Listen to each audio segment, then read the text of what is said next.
आप देख रहे हैं नज़र इंडिया न्यूज़।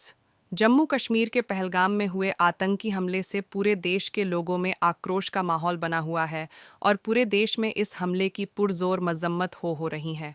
यहाँ तक कि महाराष्ट्र से सटे मुंब्रा शहर में भी इसकी एक तस्वीर देखने को मिली, जहाँ लोगों के हाथ में जो पोस्टर थे उस पर स्लोगन था कि आतंकवादी का कोई धर्म नहीं होता, और पाकिस्तान मुर्दाबाद के नारों के साथ बेगुनाहों को मारना बंद करो के भी नारे लगाए गए।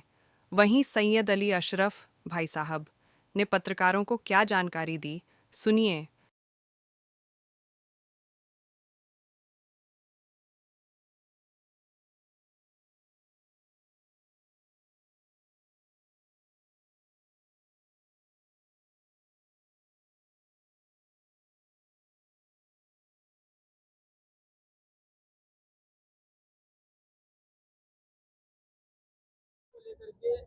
क्या विचारधारा है आपकी? देखिए, ऐसा है कि देश में जो ये हमला हुआ है ये निहायत ही निंदनीय है, एक्सेप्टेबल नहीं हो रहा है।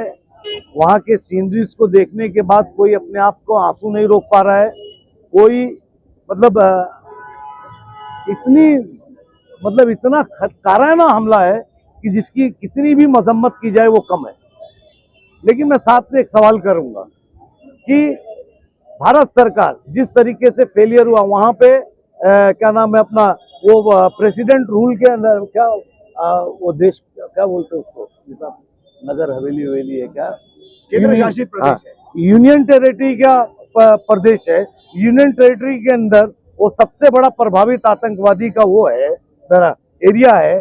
आप बताइए कि 2000 जहाँ पे टूरिस्ट बैठा हो, पीछे जंगल हो, वहां पे एक पुलिस एक डंडा लेके ना खड़ी रहे, इससे बड़ा फेलियर क्या हो सकता है। मेरी मांग है भारत सरकार से कि जितने भी गवर्नर को फेलियर करें, गवर्नर को सस्पेंड करें, वहां के मुख्यमंत्री को सस्पेंड करें, गृह मंत्री को इस्तीफा दे देना चाहिए। ऐसा बार बार होता क्यों है?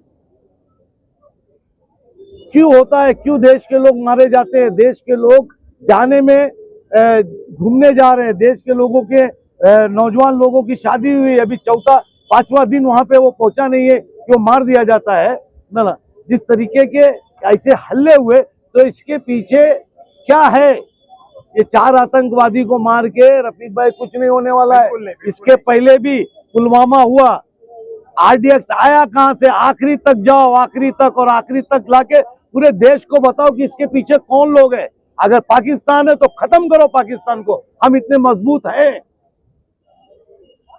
पुलिस स्टेशन को आपने ज्ञापन दिया है, किस तरीके की मांग है? हमने ज्ञापन ये दिया है कि सरकार से हमारी मांग है कि उनको शहीद का दर्जा दिया जाए, और शहीद के दर्जे के साथ उनके जिस तरीके से शहीद उन्होंने भारत वर्ष के ऊपर अपनी जान दे दी है, क्योंकि वो भारतवर्ष में थे और फेलियर है गवर्नमेंट का, तो कम से कम उनको शहादत का दर्जा दिया जाए, और जो शहीदों को सम्मानित किया जाता है उस तरीके से उनको सम्मान दिया जाए। यही सच्ची पूरे भारत की, पूरे भारत सरकार की और हम सबकी श्रद्धांजलि हो। ये हमला हुआ है, इसको लेके कई एनालिसिस हुए, सोशल मीडिया पर आप देख रहे हैं कि अलग अलग लोगों की राय। तो सबसे बड़ा सवाल कि ऐसी जगहों पर जहाँ पर जगह जगह पर सिक्योरिटी होती है, कश्मीर में जगह जगह पर चेकिंग सिक्योरिटी फोर्सेस मौजूद होती है, वहाँ पर आना, हमला करना, और जिस तरह के इवेंट बताए जा रहे हैं, लोगों के खतना चेक किए गए, कलमा पढ़ाया गया, अजान देने को कहा गया, तो आपकी इस पर क्या राय, क्या कहेंगे? कहाँ तक की हकीकत लगती है आपको? देखिए, आतंकियों को जो करना था उन्होंने एक वेल प्लान तरीके से वो चीजें की है। अब 26/11 का हमला ले लीजिए, मुंबई का, हिंदू मुस्लिम दोनों मारे गए थे उसमें। तो उस वक्त तो आतंकियों ने किसी को मजहब या नाम नहीं पूछा, लेकिन यह पूछा जा रहा है। क्यों पूछा जा रहा है? उन आतंकियों का मकसद ही है हिंदुस्तान के सेकुलर फैब्रिक को खराब करना, हिंदुस्तान की जो गंगा जमनी तहजीब है उसको तहस नहस करना, ताकि इस मुल्क में जो हिंदू मुस्लिम की खाई बना दी गई है उसको और ज्यादा कितना बढ़ाया जा सके, कितना पाटा जा सके, बस उसके पीछे का एक प्लान मकसद वही था। कहीं ऐसा तो नहीं कि वक्त का जो समर्थन हमारे हिंदू भाई भी बड़ी तादाद में कर रहे हैं, उनको मुतनफर करने के लिए, उनके दिल में नफरत पैदा करने के लिए इस चीज को किया गया? बिल्कुल संभावना है, गहरी संभावना है इसकी, क्योंकि देखिए वक्फ अमेंडमेंट एक्ट 2025 जो है वो अनकॉन्स्टिट्यूशनल है, गैर संवैधानिक है। संविधान की धारा 25, 26, 300 और बहुत सारी धारा है, उसका जो है उसमें खुलकर के उल्लंघन किया गया है। इसलिए वक्त एक्ट 1995 उसके बाद अमेंडमेंट हुआ 2013 में, तो 2013 के अमेंडमेंट के साथ उस कानून को समझने वाले हमारे जितने भी हिंदू भाई हैं वो उस कानून को अच्छे से समझते हैं। इसीलिए उन्होंने इस मोदी सरकार का जो अमेंडमेंट है 2025 का उसका विरोध किया है। तो वक्त के चलते अब हिंदुस्तान में एक बड़ी तहरीक खड़ी हो रही है। मुस्लिम समाज तो जो है उससे आघात जो होकर के मैदान में उतर रहा है, और सेकुलर हमारे हिंदू भाई, गंगा जमनी तहजीब रखने वाले हमारे तमाम दूसरे माशरे के जो तमाम हमारे जो जितने भी घटक है, जितने भी वर्ग हैं, वो सब उसका समर्थन कर रहे हैं। तो ये संभावना है और इससे इनकार नहीं किया जा सकता कि इस तस्वीर का रुख मोड़ने के लिए कहीं एक सुनियोजित तरीके से ये आतंकी हमला कराया तो नहीं गया है। क्योंकि इसकी सबसे बड़ी वजह है कि आपने पहले सवाल की शुरुआत में जो पूछा, आप कश्मीर जाएंगे आप तो कश्मीर में जगह जगह चेक पोस्ट आपको मिलेगी। हर जगह जो है चेक पोस्ट के बाद, चेकिंग के बाद ही आपकी गाड़ी गुजरेगी। तो जहां पर 2000 टूरिस्ट इकट्ठा हो रहे, वहां फिर क्यों सिक्योरिटी नहीं, वहां कोई चेकिंग क्यों नहीं? उतने आसानी से वहां 3-4 आतंकी कैसे घुसे चले आ रहे, वो भी आर्मी का ड्रेस पहन करके? इतनी फ्रीक्वेंसी उनको मिली कैसे?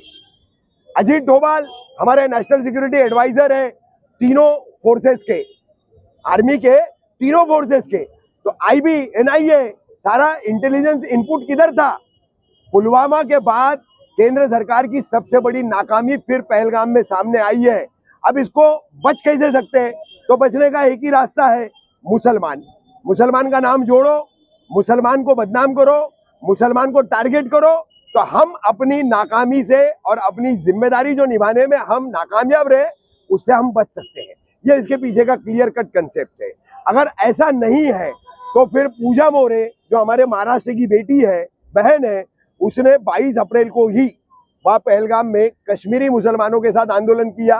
क्या बोल रही है पूजा मोरे? सुन लो, हिंदू मुस्लिम करने वालों के मुंह पर तमाचा मारा है पूजा ने। और सैयद आदिल हुसैन की शहादत क्या गवाही देती है कि इस मुल्क का मुसलमान इस मुल्क की जड़ों के साथ जुड़ा हुआ है, वो अपने हिंदू भाइयों के लिए कुर्बान होना पसंद करेगा, लेकिन कभी भी हिंदू मुस्लिम करने वाले राजनीति को बढ़ावा देने वालों को जो है वो बर्दाश्त नहीं करेगा।